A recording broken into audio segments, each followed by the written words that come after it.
Nós vamos falar um pouquinho do que oramos hoje. Amém? Gente, última aula do nosso tempo do livro, né, para entender a Bíblia, foi muito bom, muito proveitoso. A gente entendeu assim que questões basilares, né, foram firmadas, fincadas, e isso é estabelecer princípios, né? O nosso objetivo, né, a gente teve uma reunião hoje nossa semana de equipe, foi muito proveitoso assim a gente colocar para fora os nossos objetivos, intenções, propósitos. E o propósito não é a gente ficar dando uma cartilha, né? Não é a gente ficar dando um beabá, mas a gente passar princípios para que cada um tenha capacidade de compreender, estudar, pegar a Bíblia, aguçar a curiosidade, né, o coração e se aprofundar nisso. Então, em tudo que nós formos fazer aqui, vai ter muita informação, vai ter muita palavra, mas o que a gente tem que reter principalmente é o princípio, né? Eu vou aplicar isso na minha vida, como eu vou fazer, como é que eu vou pegar essas questões e colocar e adequar em outras situações. Então, é assim que a gente tem caminhado. E hoje o último capítulo é sobre o uso da Bíblia. Deixa eu ver se... Pronto. Então, mês de março, nós começamos com a mensagem da Bíblia, a autoridade da Bíblia, a interpretação da Bíblia e, hoje, o uso da Bíblia. As mensagens estão sendo gravadas e publicadas lá no YouTube. Então, você vai entrar no YouTube, no canal da Lagoinha Brasília Capital, tem as playlists, e uma das playlists que tem lá é Escola Bíblica Dominical, EBD. Lá você vai entrar, vão ter várias ministrações que nós já fizemos, e eu acho que conseguimos gravar praticamente toda a série desse módulo. E no final a gente já vai anunciar para vocês qual é o nosso próximo tema, vai ser incrível.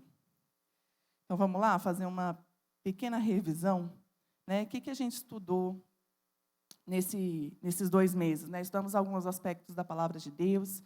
Nós entendemos que o propósito da Bíblia, a mensagem da Bíblia, a geografia, a história da Bíblia. E a gente começa a entender que a Bíblia não é um livro histórico, ela não é um livro para estar no museu apenas. Tem Bíblias, que são assim, fundamentais para a história. A Bíblia de Gutenberg, que foi o primeiro material impresso na imprensa de Gutenberg. A gente tem, eu acho que são 4 exemplares no mundo inteiro, e elas estão expostas em museus, em lugares muito guardados, preservados, por causa do valor histórico que aquele material tem. Então, eu sou bibliotecária, então eu me interesso muito por isso, e a gente pôde visitar a Biblioteca do Congresso, que é a Biblioteca Nacional dos Estados Unidos, e lá um dos exemplares está lá. Ela fica num lugar reservado, ela fica dentro de um vidro, a temperatura dela é controlada, a quantidade de luz é controlada, ela não pode ficar o tempo todo aberta na mesma página, então de vez em quando eles vão lá, abrem aquela caixinha, mudam ela de página para que a fibra do papel não se desgaste, a gente tem aquele material. Mas aquilo a gente está falando de um item, de um exemplar. A Bíblia é muito mais do que isso. A Bíblia, ela não serve para... Eu vou falar isso no próximo slide. Ela não é um material de museu, ela não é um material apenas histórico. Ela é o nosso manual de vida. A palavra de Deus não existe para fornecer a resposta para todos os questionamentos humanos, mas ela existe para nos dar paz em todas as coisas. A Bíblia responde tudo? Não vai responder tudo. A gente pega o livro de Jó, eu acho que é o livro que nos aponta mais questionamentos. Você sai de Jó, talvez com mais dúvidas do que com respostas. Mas você absorve um princípio. Princípio de quê? Deus é bom. E Ele vai fazer com que todas as coisas cooperem para o meu bem. E Ele vai dar um bom propósito para todas as coisas. A palavra de Deus nos aponta o único caminho para agradar a Deus e para a vida eterna, que é Jesus. Jesus não apareceu na Bíblia quando Ele nasceu no Novo Testamento. A Bíblia toda está apontando para a vontade de Deus que se cumpriu em Jesus. E que Ele é o único caminho para que nós alcancemos a salvação e a vida eterna. Então, a gente vai lembrar algo que a gente falou na primeira aula. Tem tanto tempo que eu achei até que tinha sido um outro módulo. Aí eu estava procurando esse slide. Eu falei, nossa, foi a primeira aula que a gente falou desse assunto do para entender a Bíblia. E fizemos um paralelo sobre a nossa necessidade de beber água e a necessidade de estarmos ali com a palavra de Deus. E algumas dicas para a gente beber água. A água é fundamental, né?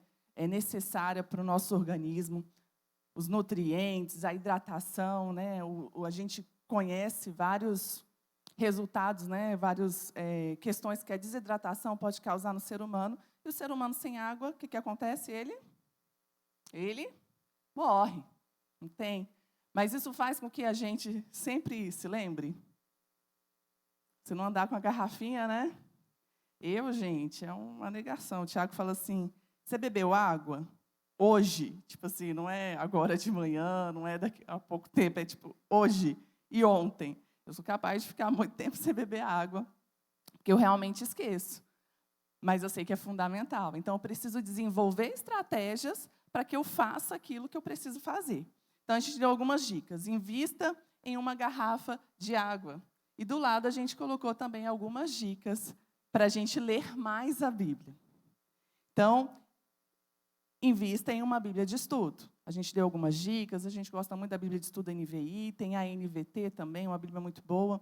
Uma Bíblia que a gente recomendou, que tem aqui na nossa livraria, é a Bíblia de estudo da Escola Bíblica. Ela é muito rica, tem muito material, então invista nisso. 2, tem uma garrafinha por perto. Tem uma Bíblia por perto. Hoje está fácil, né? Está tudo aqui. Baixa o aplicativo no seu celular, está na fila do banco, está no metrô, está no ônibus, vai lá, lendo a Bíblia. Eu ia para o trabalho de metrô, quando eu trabalhava em São Paulo, e tinha um senhor que trabalhava comigo, que eu encontrava com ele algumas vezes no metrô. Ele era bem senhor, e ele quase não enxergava. Ele tinha, assim, a visão muito turva. Eu encontrei com ele no metrô uma vez, ele estava lendo a Bíblia. Gente, cabia praticamente uma palavra na tela, de tão grande que a letra estava. E ele ia lá, lendo. Eu falei, gente, olha o esforço, olha a dedicação para ele estar lendo a palavra. 3, estabeleça metas de água por períodos. Estabeleça metas de leitura da Bíblia por períodos. Beba água ao acordar e ao se deitar. Leia a Bíblia ao acordar e ao se deitar. No último capítulo, inclusive, o John Stott fala dessa dica. Coma frutas e vegetais que contenham muita água. Escute músicas e ministrações que sejam bíblicas. Coloque alarmes no celular para você lembrar de beber água. Coloque alarme no celular para você lembrar de ler a Bíblia. Tem alguns aplicativos, inclusive, que mandam, né, o devocional, mandam os versículos. E 7, água com gás ou aromatizada pode ser mais atrativa. E você usar uma tradução mais atualizada da Bíblia pode ser também mais atrativo para você. Muitas pessoas, às vezes, têm dificuldade de começar a ler a Bíblia primeiro. Elas começam lendo de Gênesis. O começo é até interessante, mas daqui a pouco começa a ficar complicado e as pessoas desistem. E também porque pega uma tradução muito rebuscada. E aí ela tem que pegar a Bíblia e o dicionário. Não pega o dicionário e não entende a Bíblia. E aí desiste também. Então, é bom você pegar uma versão que conecte-se com você, que te esclareça. E as versões que a gente indica é a nova versão internacional, ela é muito boa. E a gente tem ali também a nova Almeida atualizada. Também tem sido muito boa para a gente. Então, fazendo esse paralelo da palavra de Deus com a água, tem Efésios 5, 25 e 26, que diz, Cristo amou a igreja e se entregou por ela, para que a santificasse, tendo-a purificado por meio da lavagem da água pela palavra. Então, quando você lembrar de beber água, fala assim, eu li a Bíblia hoje? Lembra de ler a Bíblia.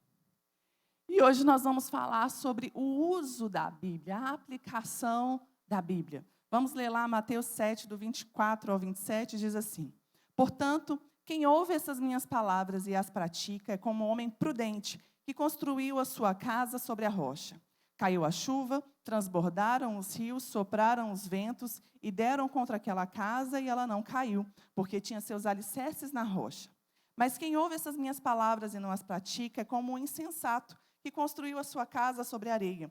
caiu a chuva, transbordaram os rios, sopraram os ventos e deram contra aquela casa, e ela caiu, e foi grande a sua queda. A gente lembra muito desse texto falando sobre construir na rocha e construir na areia. A gente fala que a rocha é Jesus e a areia são as coisas desse mundo. Mas nem sempre a gente se lembra qual é o fundamento que começa esse texto. O fundamento é quem ouve pratica e quem ouve não pratica. Você ouvir a palavra de Deus, frequentar os cultos, ler a Bíblia, fazer seus estudos, mas não colocar isso em prática na sua vida, não vai fazer diferença. Não vai fazer com que no dia mal você seja sustentado. Porque é a prática que faz com que a palavra de Deus comece a operar poder dentro de você. Quero ler com vocês também lá, Tiago, capítulo 1, a partir do versículo 22. Quem está com a Bíblia aí pode abrir. O projeto, não, projeta não, porque vai tirar do slide, né? Quem tiver com a Bíblia aí, abre. Tiago 1, 22.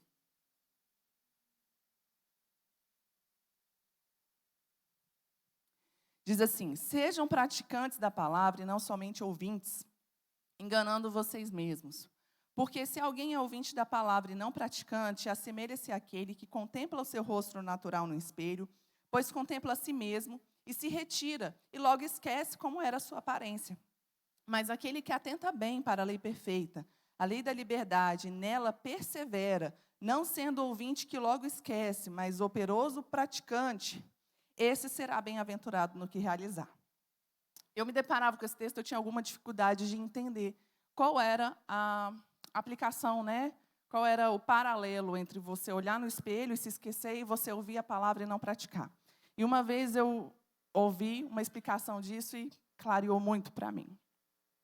Quando você escuta algo e você desenvolve algum tipo de entendimento com relação àquilo, mas você não coloca em prática, dentro de você, você acha que você já sabe.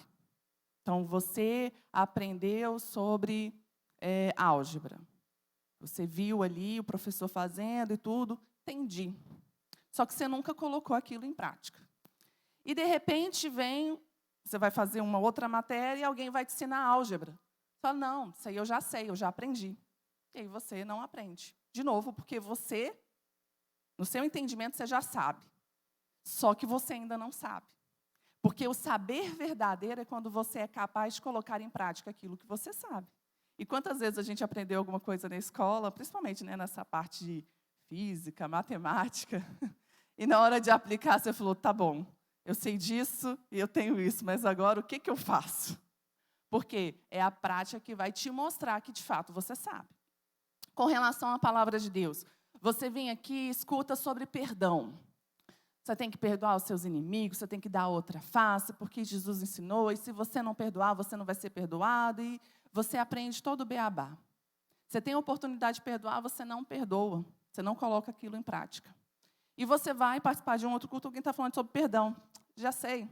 Você é capaz até de ensinar sobre isso. Você é capaz até de reproduzir tudo aquilo, né, com palavras. Mas você não colocou em prática, então você não sabe. E aí, o que é o negócio de você se olhar no espelho e esquecer? Você acha que sabe, só que, na verdade, você não sabe.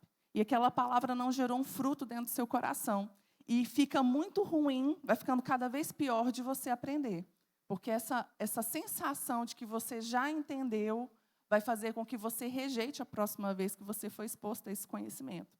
Então, qual é o segredo disso? Você receber um conhecimento novo, gente, é batata, pode reparar. Deus te entregou um conhecimento novo. Quase que na mesma semana, você vai ter a oportunidade de colocar ele em prática. Vai acontecer alguma situação na sua vida que aquele conhecimento vai ter sido colocado em prática. E é um momento chave de você acolher, de você, de fato, entender aquilo que Deus está te entregando.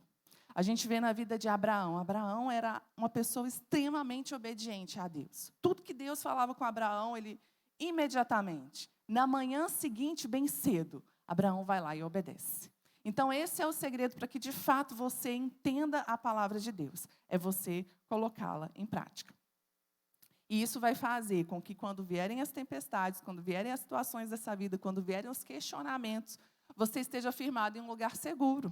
Não porque você sabe intelectualmente, mas porque você já experimentou. Romanos fala, né? Não se amoldem ao padrão desse mundo, mas renovem a mente de vocês, para que vocês possam experimentar qual seja a boa, agradável e perfeita vontade de Deus. Deus nos chama não é para conhecer apenas, é para experimentar. Provai e vede que o Senhor é bom. Ele nos chama para provar. Eu estava falando com o Tiago sobre essa questão das pessoas, às vezes, irem fazer um curso de teologia, começarem a se aprofundar na palavra e se desviarem. Alguém conhece alguma história assim? Da pessoa que fez teologia e virou ateu, praticamente? Aí você fica, uai, gente, a pessoa foi estudar sobre Deus e deixou de ser crente. Não era para ser o contrário, mas porque, às vezes, a pessoa fica tão aprofundada no conhecimento e distante das experiências que ela começa a se questionar tudo. E os questionamentos vão afastando ela da fé. Então, a gente precisa não apenas conhecer, mas a gente precisa provar da presença de Deus. Então, como é que é a prática da palavra que está falando? A Bíblia não é um livro de história, ela é um manual. Ah, mas as histórias aconteceram há muito tempo atrás, o que isso tem a ver comigo? Você vai absorver princípios que se aplicam à sua vida hoje. E quando nós somos expostos à palavra de Deus, nós podemos ter duas atitudes. Acolher ela, aceitar ela. 2, rejeitar essa palavra. Quando a gente acolhe a palavra de Deus, a gente se deixa ser moldado por ela, o sofrimento ele é menor. O barro, quando ele ainda está ali, mole, quando ele ainda pode ser moldado, por mais que ele adquira uma forma diferente, não sei se vocês já viram, né, o oleiro, ele de repente amassa, vira tudo de novo e ele consegue moldar com facilidade. Mas quando o barro já está seco, já está rígido, não tem como moldar ele. A única forma que tem é quebrar e fazer de novo. E isso diz muito a respeito de nós. A palavra de Deus, ela pode ser muito agradável, muito fácil, muito prazerosa, ou ela pode ser alguma coisa que vai estar te incomodando, te ficando uma espada ali te incomodando. Isso vai depender de quê? De como você vai aceitar essa palavra. Então, uma vez eu dei um exemplo para o meu filho, peguei uma caneta e uma borracha. Falei, meu filho, se eu precisar dobrar esses dois aqui, qual vai ser mais fácil de dobrar? O maleável ou o rígido? O maleável. Por quê? Ele está disposto a adquirir novos formatos, ele não resiste. Mas se eu tentar dobrar uma caneta, eu só vou conseguir dobrar ela depois que ela quebrar. Então, se a gente resiste à vontade de Deus, resiste à palavra de Deus, vai ser mais doloroso, vai ser mais difícil. Mas se a gente dispõe o nosso coração a obedecer, a acreditar, a aceitar a vontade de Deus, vai ser fácil, vai ser prazeroso, vai ser leve. Então, lá em Salmos fala, e a gente vai ver isso em Hebreus também, retomando esse texto, falando assim, hoje, se vocês ouvirem a voz do Senhor, não endureçam o coração de vocês. Porque Deus vai cumprir a vontade dEle. Deus vai cumprir a palavra dEle. Mas se você endurecer o seu coração, o sofrimento vai ser seu. Vai ficar mais difícil, vai ficar mais demorado e vai ser mais sofrido. Então, quando você ouvir a voz do Senhor, abra o seu coração. Se disponha a ser transformado pela palavra de Deus. Amém? E aí eu queria ler com vocês Mateus 13, a parábola do semeador. Eu vou ler só alguns versículos, vocês podem abrir aí. Mateus, capítulo 13.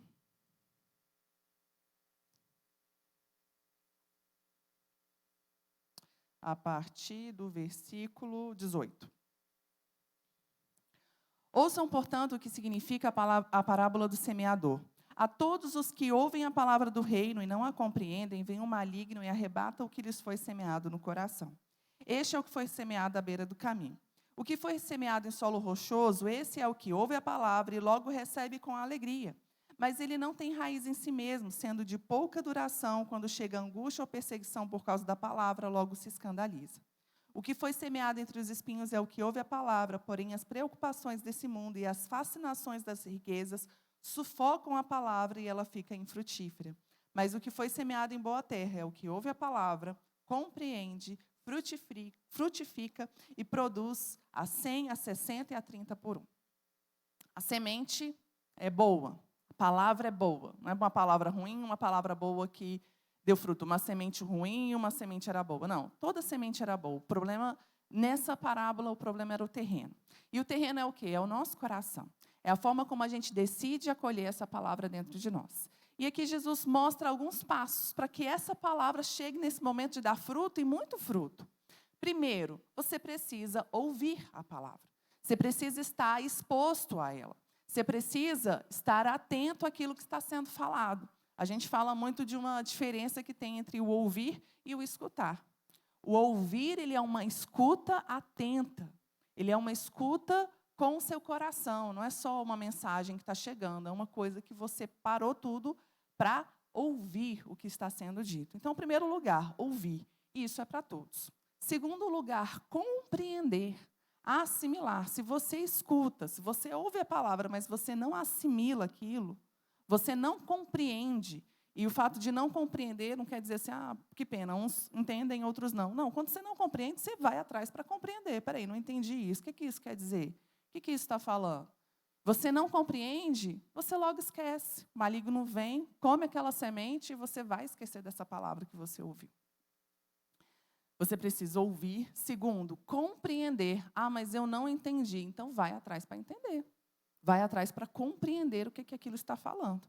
Terceiro, você precisa fazer com que aquilo crie uma raiz no seu coração. É o acolher, você abraçar aquela mensagem. Falar assim, eu ouvi, eu entendi e eu quero isso para mim. Eu quero que isso fique na minha vida. E terceiro lugar, dar fruto. Esse é o plano completo de Deus. A gente vai ter a palavra no nosso coração. E vai ter a vontade de Deus sendo cumprida em nós quando a gente seguir isso, ao ponto da palavra que nós ouvimos dar fruto. E que frutos são esses? É a nossa prática. A gente conseguir colocar em prática e fazer com que essa palavra se multiplique na vida de outras pessoas em outras ocasiões. Amém? Agora o Tiago vai vir falar aqui sobre as marcas de um praticante da palavra.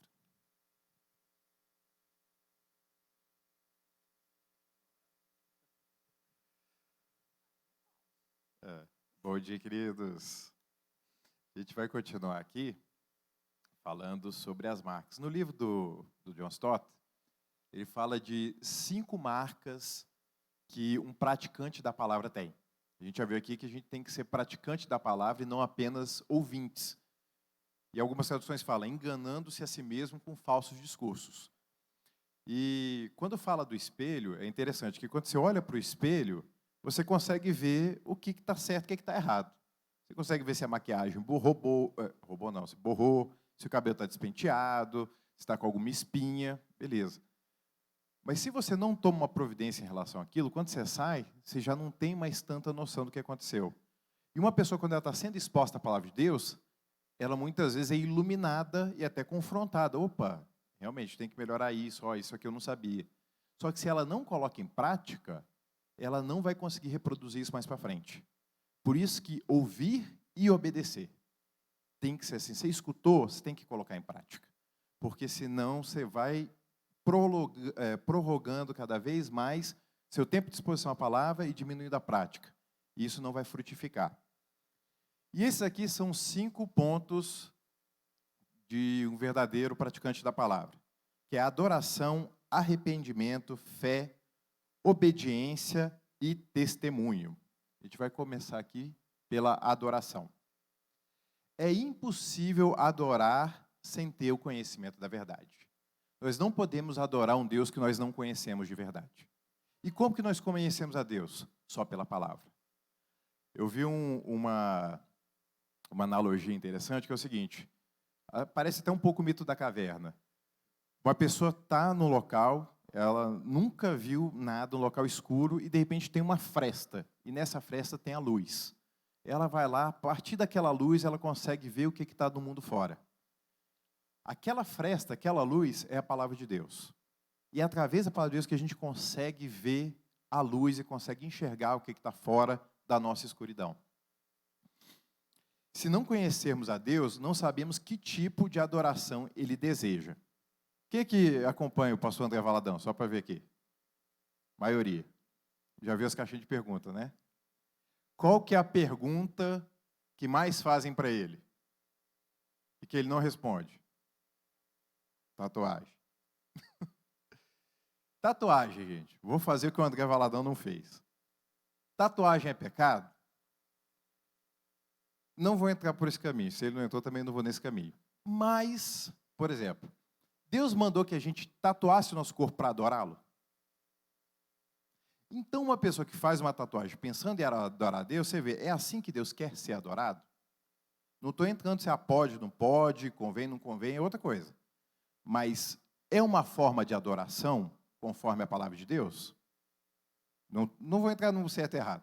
Vou seguir, vou na sombra do pastor André, né? Ele já está há mais tempo nessa, então não vale a pena entrar em algumas bolas divididas. Mas, é colocar o bichinho assim, né? Mas isso não é uma forma de adoração que a gente vê na palavra de Deus. Até a gente ver que os povos cananeus que rodeavam Israel marcavam o seu próprio corpo em adoração, em homenagem até aos mortos. Mas a gente não vê ninguém do povo de Israel, nem os apóstolos, nem nenhum cristão marcando seu corpo para adorar a Deus. Porque a nossa marca está no nosso espírito. Amém? A nossa marca de Cristo está aqui dentro. As marcas que Paulo tinha, as tatuagens, eram dos açoites que ele levava. E aí ficava marcado. Vocês estão entendendo o que eu estou falando? É só para a gente saber como adorar a Deus. Porque às vezes uma pessoa com boa intenção quer adorar a Deus, quer fazer uma homenagem, porque ela fazia essa homenagem quando estava no mundo. Poxa, quando eu estava no mundo, eu pichava o meu corpo para fazer isso, agora eu vou fazer para Deus.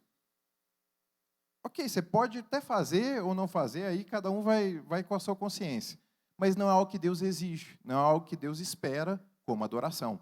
Porque a adoração tem que ser em espírito e em verdade. Amém? Pelas Escrituras aprendemos quem adorar e como adorar. Vocês vão lembrar aqui da mulher samaritana. Jesus chegou para conversar com a mulher samaritana e começou a desenvolver um assunto. Aí a mulher falou assim, olha, eu vejo que você é profeta. Aí ela falou assim, me diz uma coisa aí. Os judeus falam que o local de adoração é Jerusalém.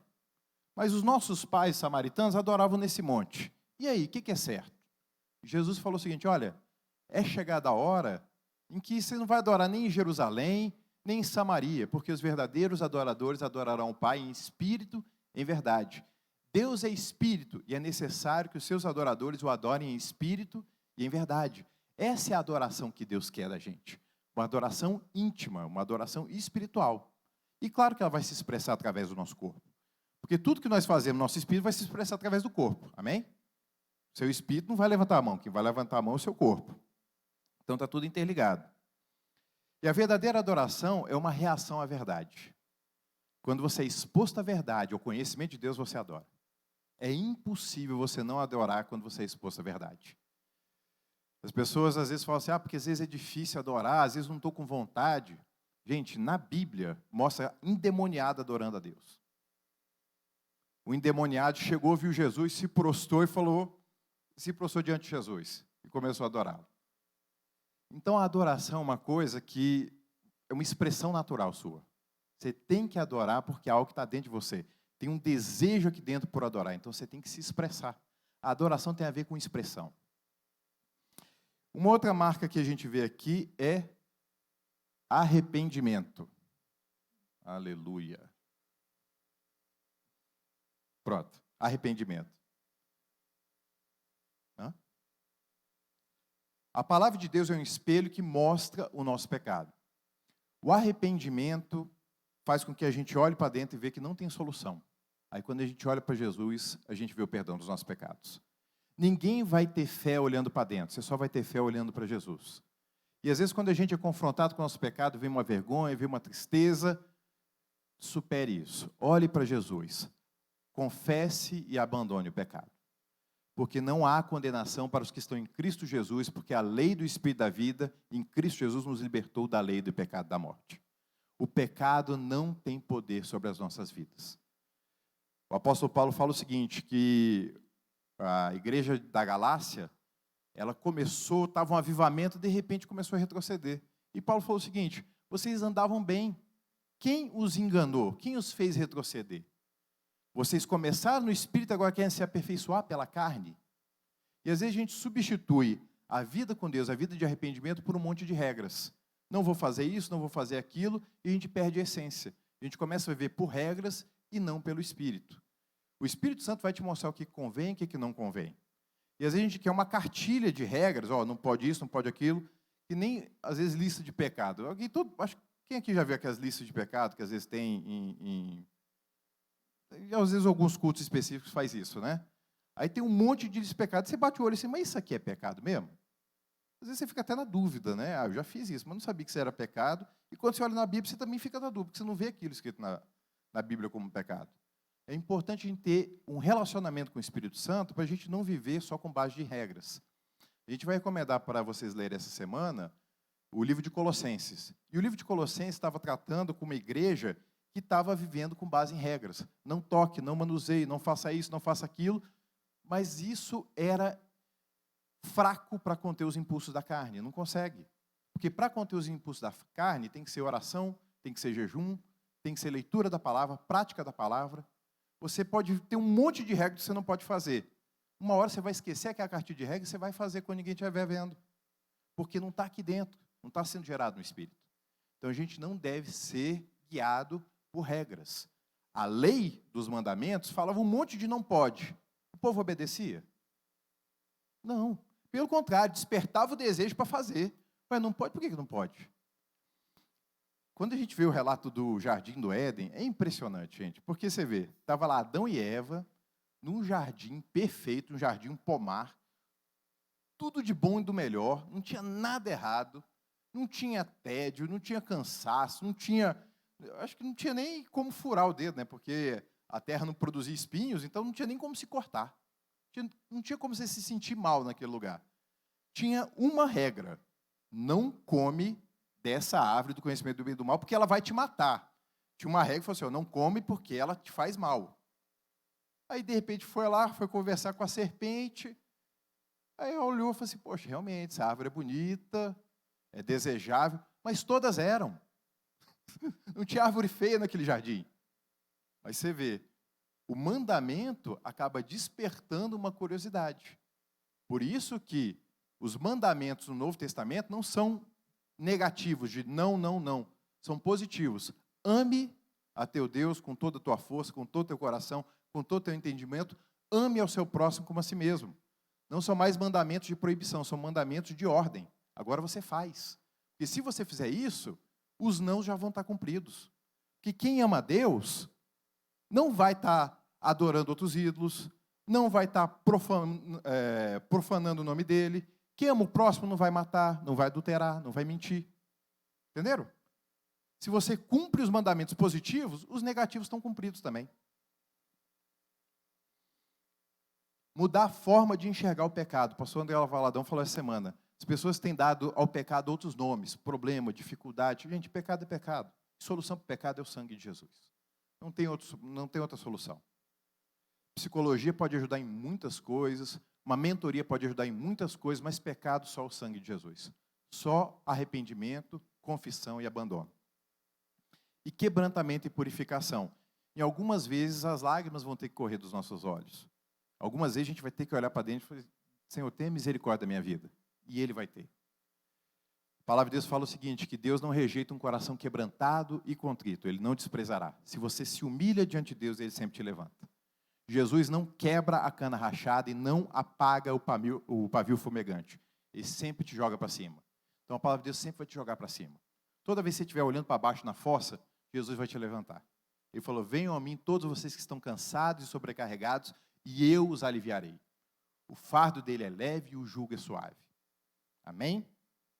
O que o pastor Márcio Valadão fala é o seguinte: o que cansa é o pecado. Porque o pecado desgasta.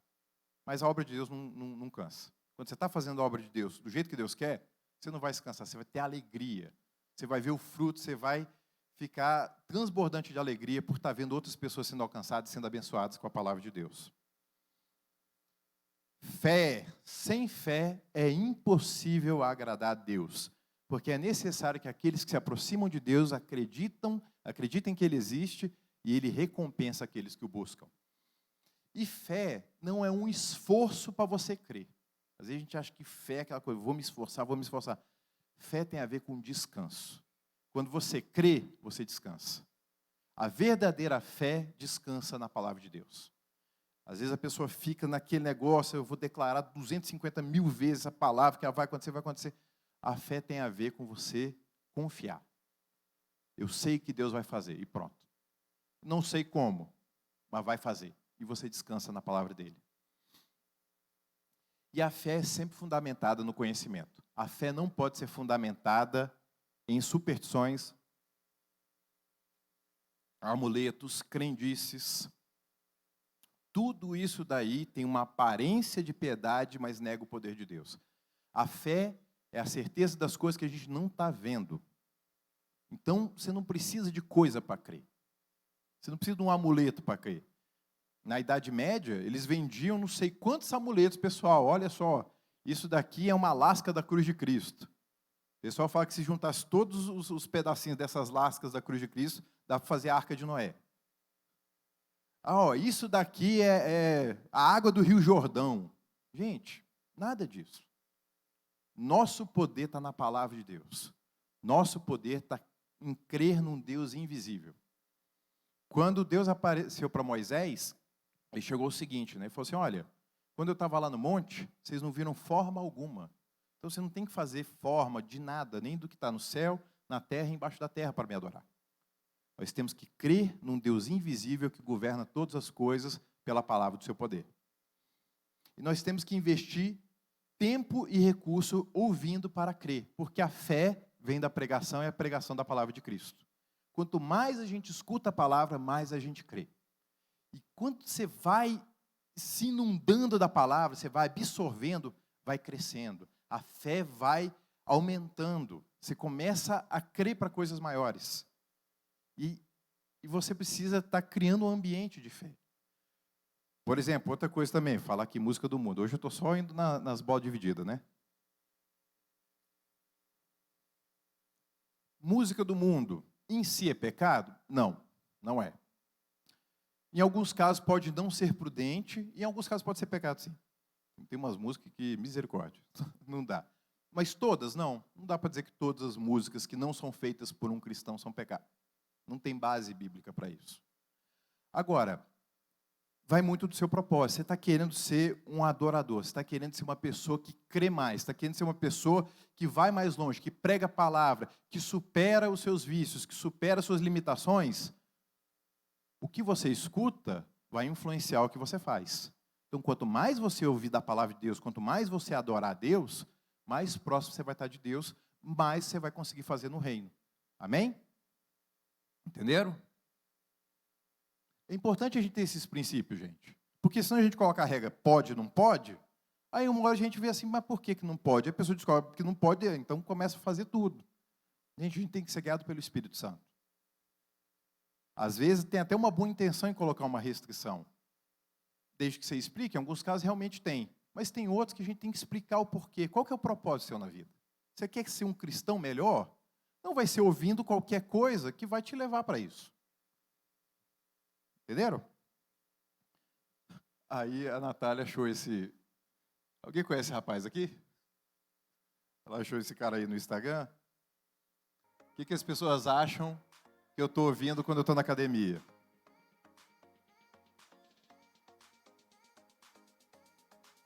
Carta de Paulo aos Filipenses, capítulo 1.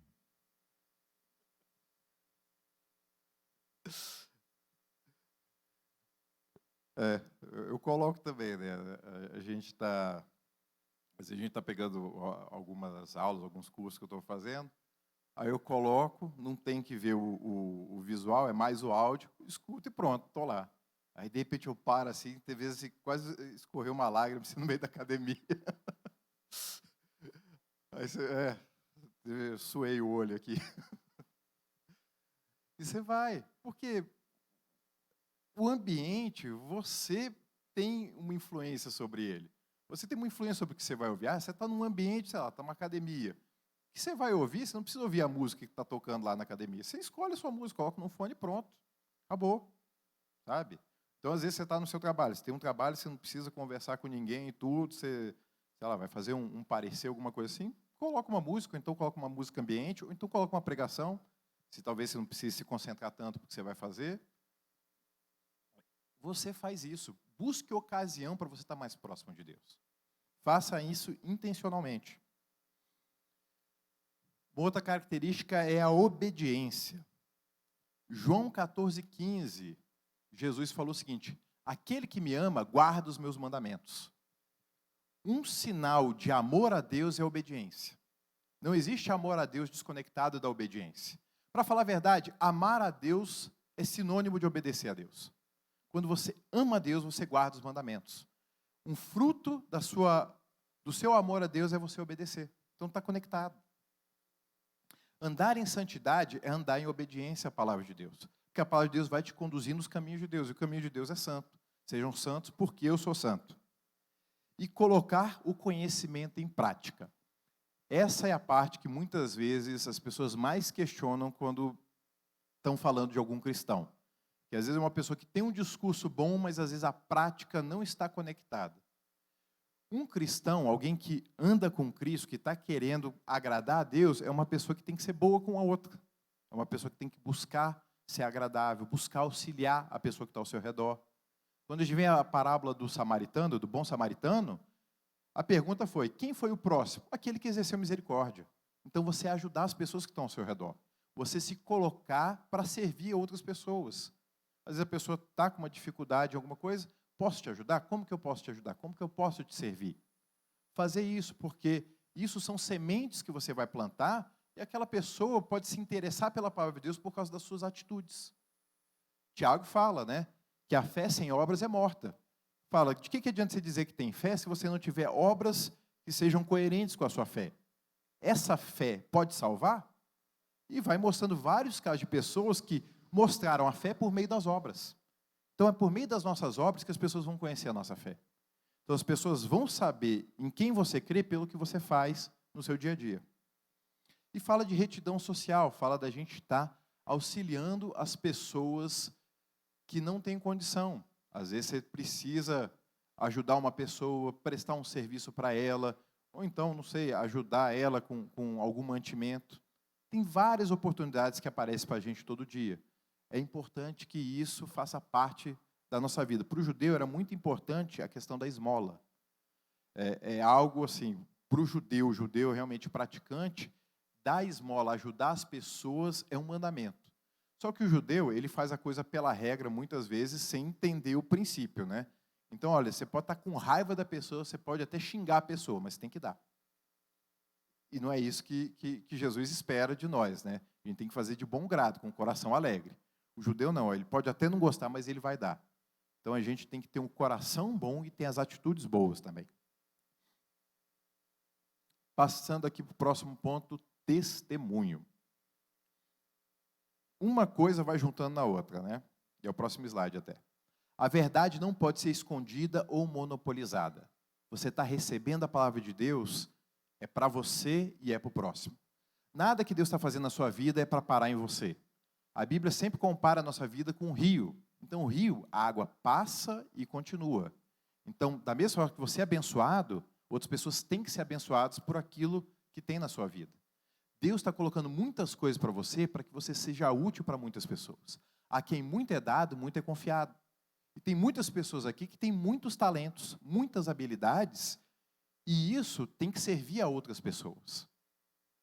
Algumas vezes Deus está te chamando para fazer algumas coisas, para servir outras pessoas, e você às vezes está reticente: será que é para mim? Será que eu dou conta? Gente, você dá um passo, quem vai te capacitar é o Senhor.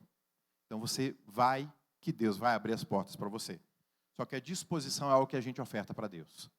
A sua disposição é uma coisa que Deus não vai colocar dentro de você. Você vai: Senhor, eis-me aqui. Em hebraico é hinemi. Que a história do povo de Israel é hinemi, os homens que falaram eis-me aqui. Você vai ver, Abraão falou eis-me aqui, Moisés falou eis-me aqui, Davi se colocou à disposição, fala eis-me aqui para matar esse gigante. Os grandes homens de Deus foram pessoas simples, de tudo quanto é tipo de origem, que falaram eis-me aqui, Senhor, eu estou à disposição. E são essas pessoas que Deus usa, as pessoas que se dispõem para Ele. E outra, o Cristo pessoal que a gente conheceu por experiência, ele é o mesmo Cristo da história, que andou lá pela região de Israel, que é o Cristo que os apóstolos ensinaram. Não existe outro Cristo. Então, seu testemunho pessoal tem que estar alinhado com o Cristo da história e com o Cristo que está na palavra de Deus, porque só tem um. Não pode ter divergência. Toda coisa que você fala de Jesus tem que ser o Jesus da Bíblia. Ah, porque para mim Jesus é isso. Não, para mim Jesus é esse, é o Jesus que fez na história e o Jesus que está na palavra. É o mesmo Jesus. Não existe incoerência em Jesus. Então, toda vez que você for pregar, não dá apenas para você contar a sua história, você parte dela, mas você tem que desembocar na palavra de Deus. E aqui é o próximo passo. A Escritura aponta para o testemunho e o testemunho tem que apontar para a Escritura. Tem que ser os dois. Não dá para ser só a sua experiência com Deus. É a sua experiência com Deus que tem base na palavra e a palavra funciona para todas as pessoas. O que Deus fez por mim pode fazer por você também. Essa é a forma da gente evangelizar. O Jesus que fez na minha vida vai fazer na sua porque está escrito e eu crio na palavra e se você crer também vai acontecer. Amém? E pregar o evangelho e fazer discípulos. Às vezes é tomando um café. Às vezes pensa assim, quando eu estiver com o microfone lá na frente pregando. Não, é tomando um café com uma pessoa no seu trabalho. Às vezes uma pessoa furou o pneu, você vai lá, ajuda a trocar o pneu da pessoa e fala de Jesus para ela.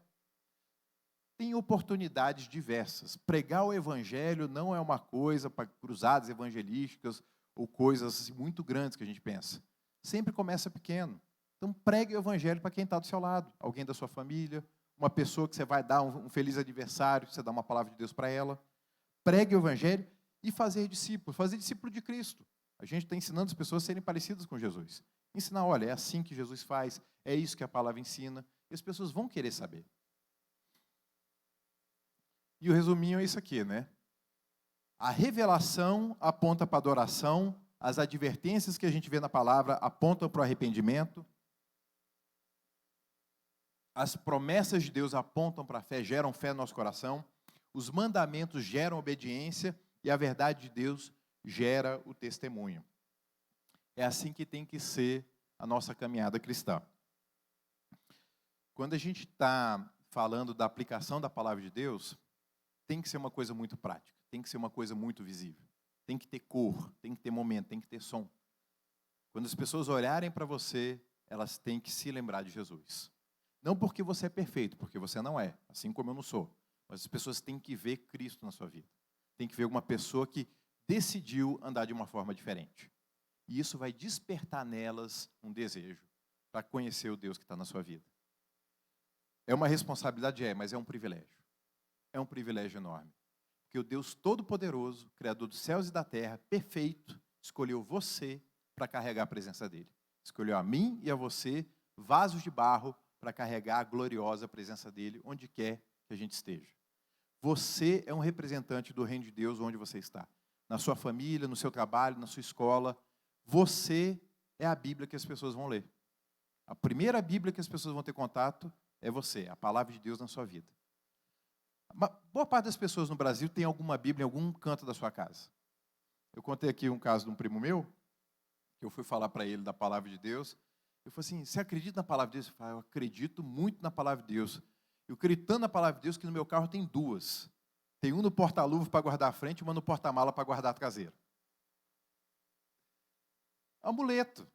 É a Bíblia aberta no Salmo 23, no Salmo 91, em qualquer canto. É um amuleto. Não funciona. A palavra de Deus é um livro que é para a gente conhecer e viver. A gente vai conhecer Deus pela nossa experiência e pelo conhecimento da palavra. Tem que juntar os dois. As pessoas têm Bíblia, mas as pessoas não têm interesse em ler a Bíblia, porque às vezes não sabe por onde começar, não entende o contexto. Tudo isso aqui que a gente falou nessas últimas 8 aulas, nesses 2 meses, são ferramentas para a gente aprender a ler a Bíblia. Agora que você tem isso, outras pessoas vão começar a ter um interesse pelo que você vai falar. A forma como você vai mastigar a palavra de Deus para outras pessoas entenderem. A palavra de Deus pode parecer ser muito difícil no primeiro momento? Sim, pode. Mas quando você tem as ferramentas, você começa a ler e pede a iluminação do Espírito Santo, você vai começar a traduzir coisas que pareciam muito difíceis para a vida prática das pessoas. E isso vai despertar interesse. A Bíblia tem soluções para hoje. Um livro foi escrito, algumas passagens há mais de 3.000 anos atrás, tem soluções para hoje, para os problemas reais. Porque o ser humano é a mesma coisa desde sempre. Os problemas do ser humano são os mesmos. Você vê, os problemas que tinha lá atrás, no Antigo Testamento, são os mesmos que as pessoas tinham hoje. É disputa por poder, por dinheiro, relacionamentos errados, mentira. É a mesma coisa. O ser humano não mudou. A estrutura do ser humano é a mesma, passam as eras, muda a tecnologia, mas a essência do ser humano é a mesma. E a Bíblia tem solução para o ser humano. A Bíblia mostra o caminho. E, aproveitando aqui, vamos fazer o anúncio? Aproveitando aqui, ligando, o quê? Do próximo. Aproveitando isso, nós vamos começar um tema que vai ser maravilhoso, gente. A Natália vai falar um pouquinho aqui. Já falamos da palavra e para nós não cairmos no engano, nós precisamos saber a verdade. Muitas vezes a gente se preocupa muito em falar do que é errado para que as pessoas não caiam, né? A gente vê, às vezes sai uma propaganda que está fazendo apologia, aquilo que a gente não acredita, aquilo que a gente não considera que é certo. Aí a gente pega essa propaganda. Quem lembra da história do Burger King? Alguém lembra de uma propaganda? Eu nem lembro mais qual era a propaganda, mas enfim, tem uma situação aí do Burger King, uma propaganda. Aí os crentes vão lá e divulgam o Burger King mais do que ele conseguiria sozinho. Olha que absurdo. Pai. E isso, gente, a internet falem mal, mas falem de mim. Quer saber o que está falando? Quer saber o que está sendo falado? E aí o Burger King vai lá nos campos de busca, ó, pai. Se você for atrás, vasculhar, pesquisar essa história, eu estava fazendo, inclusive, um curso de pesquisa, e a gente vê essas coisas, né, da busca, como a busca aguça a internet. Se você entrar e ver o dia que viralizou essa questão de falar mal da propaganda, e entrar como é que fala? É bolsa? Na bolsa lá de valores do Burger King, você vai ver o quanto que a empresa foi valorizada naquele dia. Então, ao invés da gente estar apontando para o erro, né, a gente está fazendo com que ele cresça. Falou, opa, então vamos só fazer coisa polêmica, porque aí a gente vai crescer. E Jesus nos ensina a mostrar a luz e não as trevas, né? Porque se você colocar luz nas trevas, as trevas vão desaparecer. E muitas pessoas têm caído no engano porque não conhecem a verdade. Então, a Bíblia também fala, né, do que é falso. Fala de falsos profetas, de falsos pastores, de falsas profecias. Fala de verdadeiros adoradores. Então, se a gente fala de verdadeiros adoradores, é porque tem falsos adoradores. Então, pensando em tudo isso e na nossa necessidade de, nesse tempo de tantas informações, saber o que é verdadeiro e saber o que é falso. A partir da semana que vem, nós vamos começar uma série que é Good News ou Fake News. Good News são uma boa notícia, né? Boas novas. Então, a gente vai falar, isso é boas novas ou isso aí é falsidade, fake news? Então, a partir da semana que vem, nós vamos estar trabalhando isso. A nossa atividade é ler o livro de Colossenses. Para a semana que vem, o livro de Colossenses é bem curtinho, dá tempo da gente ler para a semana que vem. E essa é a nossa indicação de livro para as próximas semanas. Não vamos fazer como fizemos para entender a Bíblia, que a gente trabalhou capítulo por capítulo. Ao longo das aulas também a gente vai indicar outras literaturas, né, outras bibliografias que vocês podem estar pesquisando, mas a princípio, Assim Diz o Senhor, do John Bevere. Esse é um livro que fala como saber reconhecer a verdadeira e a falsa profecia. Porque a palavra de Deus fala, não desprezem as profecias. Analisem todas as coisas e retenham o que é bom. Então, toda profecia tem que passar por um filtro. Toda profecia de qualquer profeta tem que passar por um filtro. E o filtro é a palavra de Deus. E a palavra de Deus mostra quais são os frutos que tem, o que é verdadeiro e é falso.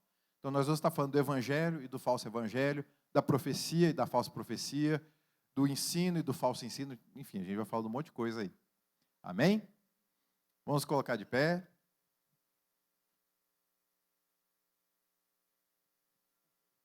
Todo mundo vai ficar para o culto? Quem vai ficar para o culto? Levanta a mão. Ó, na hora do culto, estou até falando baixo, na hora do culto vai passar o Lagoinha News, a gente vai anunciar o tema da semana que vem. E vai estar lá, né? Good News ou Fake News. E a gente fez tipo um quiz para apresentar. Então, vai fazer a pergunta e vai perguntar Good News ou Fake News? Vocês deem a opinião de vocês, ok? Vai fazer a pergunta, vai ter um tempinho para responder, e isso vai motivar a igreja e trazer a atenção. E depois, no final, domingo à noite, o pastor até falou, né, que anuncia o Legacy, o povo, uhul! Anuncia o Rockets, uhul. Aí foi EBD. Aí o pastor gritou, né? Uhul. Ele falou, cadê? Eu falei, o povo vem de manhã na EBD, não vem à noite. Então, hoje, eu quero ver vocês ali, ó, motivando a igreja para estar aqui a partir da semana que vem. Glória a Deus. Feche os olhos. Glória ao teu nome, Senhor. Senhor, muito obrigado, Pai, por essa trajetória que nós percorremos na Tua Palavra, para entender a Tua Palavra melhor e sermos filhos que Te adoram em espírito e verdade, filhos que expressam o Pai como Ele merece ser expressado. Senhor, cada pessoa aqui cresça, Senhor, rompa em todas as áreas, Senhor, prospere de todas as formas e que o nome do Senhor Jesus seja glorificado na vida de cada pessoa aqui. Senhor, nós Te pedimos, Senhor, esteja nos conduzindo nesse momento de adoração, de louvor ao Teu nome e que ache em nós verdadeiros adoradores que Te adoram em espírito e em verdade. Muito obrigado, Senhor, pela Tua graça que é derramada sobre nós, no nome de Jesus. Amém. Glória a Deus.